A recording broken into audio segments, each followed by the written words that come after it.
Childhood fears fade until the past finds a way back into your future. This is Digitizing Darkness. Jason's first memories of fear lived inside the walls of his childhood home. At night, he'd hear scratching, soft as fingernails dragging over plaster. Shadows slid across his bedroom walls like living things, bending around furniture, curling toward his bed. His toys broke when no one touched them. Glass shattered without a sound. His parents didn't believe him. They accused him of lying, of throwing tantrums to get attention. Every time he tried to explain, he was punished. So Jason learned silence.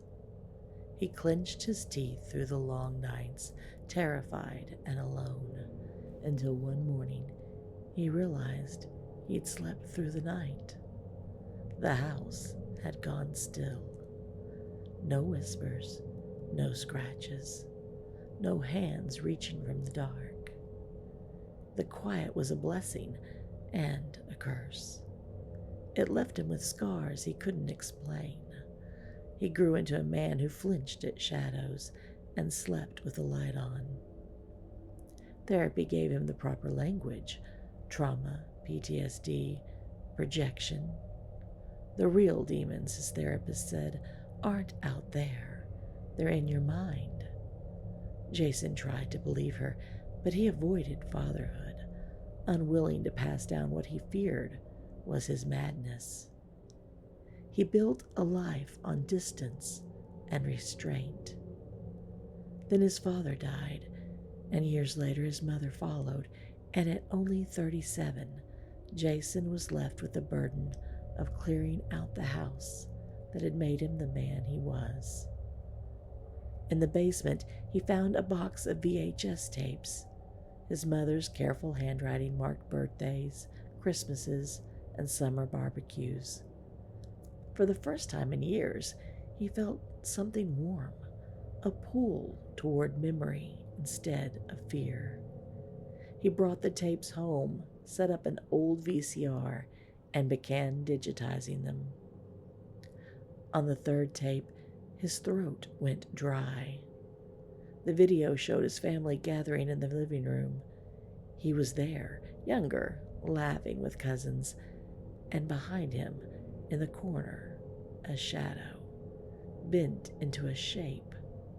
A figure leaning forward, arm stretched out as if to touch his shoulder. Jason's heart hammered. He couldn't remember that day, but the sight of that thing behind him made his skin crawl. He replayed the tape. The shadow was gone. He checked his digital copy, but there was nothing. Only family, no figure at all. He told himself it was a trick of grainy tape and tired eyes. He wanted to believe that, to hold on to the progress he'd clawed his way toward in therapy. He almost did. 2 nights later, something brushed his arm while he slept. Then a faint clatter of a pan echoed from the kitchen.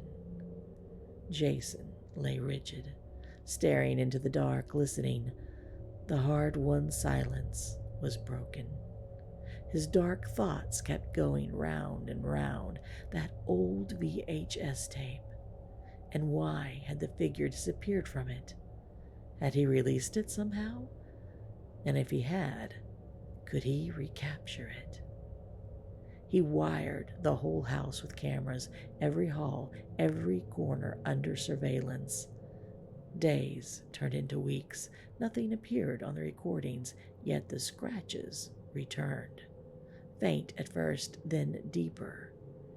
He woke with the weight of unseen eyes pressing down on him. His therapy said it was grief, his mind conjuring phantoms to cope. Jason didn't believe her.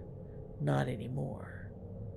Static flickered across the monitor when his phone buzzed.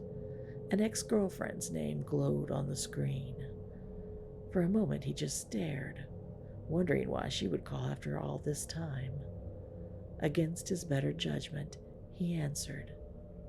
Her voice trembled. She said there was something she had never told him. She had been pregnant when she left. Jason's breath caught. She hadn't said anything because she knew how adamant he had been about no children. She thought he would never accept a child, but now she was sick, and their boy was only 4.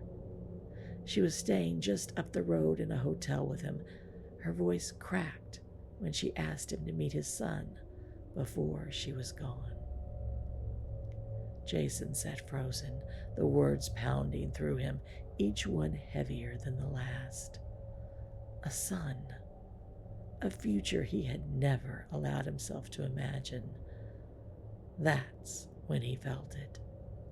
Hot breath against his ear, close enough to stir the hair on his neck. Jason's blood ran cold. It hadn't been waiting for him at all. It had been waiting for something more innocent, more pure. A voice slid into his ear, low and hungry.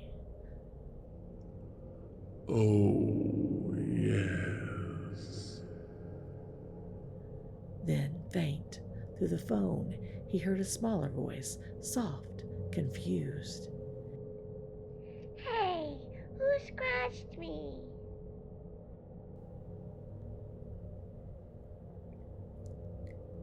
The past never stays buried.